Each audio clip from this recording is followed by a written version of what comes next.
నమస్కారం. నేను మీ ఫణి భాస్కర్, దిల్‌షుఖ్‌నగర్, హైదరాబాద్. వెల్కమ్ టు పసుమర్తి జ్యోతిష్యాలయం. Please do subscribe my channel for more videos. Video నచ్చినట్టయితే లైక్ చేయండి. మీ బంధుమిత్రులు, శ్రేయోభిలాషులకు కూడా షేర్ చేయండి. ఈ వీడియోలో మనము గురుగ్రహ దోషాలు ఏ విధంగా ఉంటాయి, వాటికి పరిహారం తెలుసుకునే ప్రయత్నం చేద్దాం. ముఖ్యంగా ఎవరి జన్మ జాతకంలో అయినా సరే గురువు మకరంలో నీచపడతారు, కర్కాటకంలో ఉచ్చి పొందుతారు. కాబట్టి మకరంలో ఉన్నప్పుడు కొంత ఇబ్బందులు అనేవి పడతాయి. తక్కిన క్షేత్రాలు కొంచెం శత్రుక్షేత్రాల్లో అటు ఇటుగా కొంచెం ఫలితాలు ఉన్నప్పటికీ కూడా ముఖ్యంగా మకరంలో ఉన్నప్పుడు ఎక్కువగా ఇబ్బందులు అనేవి ఉండటం జరుగుతుంది.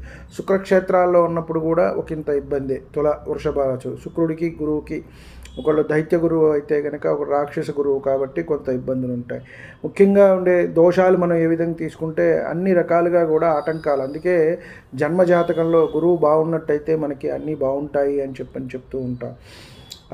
అలాగే మనసు అంటే మెదడు సరిగా పనిచేయకపోవటం, ఆ సమయానికి గుర్తు రాకపోవటం, చదువుకున్నది ఎగ్జామ్స్ సరిగా రాయకపోవటము, కోర్టులో శిక్షలు పడుతూ ఉంటాయి.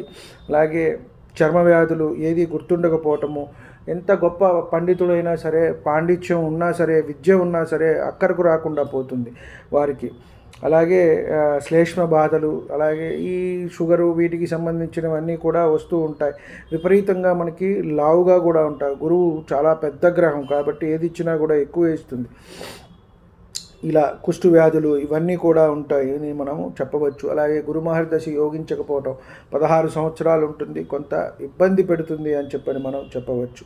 అలాగే నీచ స్థానము మనం తీసుకున్నట్టయితే మకరం, అలాగే గురు తులా వృషభ రాశుల్లో ఇందా చెప్పుకున్నట్టు ఉన్నప్పుడు కూడా కొంత ఇబ్బంది పెడుతుంది. దీనికి మనము చక్కగా గురుకి దత్తాత్రేయ స్వామి వారి ఆరాధన, గురుచరిత్ర పారాయణం చేసుకోవటం, దక్షిణామూర్తి వారి ఆరాధన రోజు కూడా చక్కగా దండం పెట్టుకోవటం, పిల్లలు ఉన్న వాళ్ళ ఇంట్లో తప్పకుండా కూడా ఉండాలి. మంచి చదువు వస్తుంది అని మనము చెప్పవచ్చు. గురుగ్రహ దోషాలు పోతాయి పిల్లలకు అని మనం చెప్పవచ్చు. చక్కగా శనగలు దానంగా ఇచ్చుకోవటం, కిలోంబావు శక్తి ఉంటే వారే ఇంట్లో చేసుకుని చక్కగా నలుగురికి పంచిపెట్టినట్టయితే గురుబలం ఎంతైనా పెరుగుతుంది. చక్కగా రోజు బొట్టు పెట్టుకోవటం, గంధము కుంకుమ రెండూ పెట్టుకోవటం అనేది ఎంతైనా సరే చెప్పదగ్గ సూచన.